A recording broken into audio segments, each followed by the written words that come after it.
অসৎ ব্যক্তিরা এতটাই অসৎ যে তারা নিজের কাছেও সৎ থাকতে পারে না। আমার মনে আছে যেদিন রাস্তায় আমি বলেছিলাম যে, "না, he is not meant to be anything to me" বা "না, ও আমার কিছু না, আমি ওর কিছু না" রিজেক্ট করেছিলাম।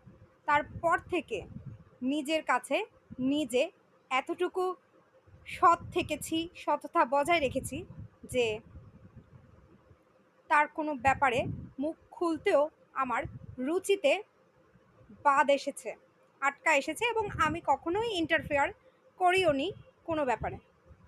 বাট ওই যে কিছু আছে না, বললাম অসৎ, নিজের কাছেও সৎ থাকতে পারে না, রিলেশনশিপ মানছে না, পরিচয় দিচ্ছে না, কোনো ধরনের কোনো কিছু মেনটেন না করার পরেও ঘেউ ঘেউ করে ইন্টারফেয়ার করতে ছাড়ছে না।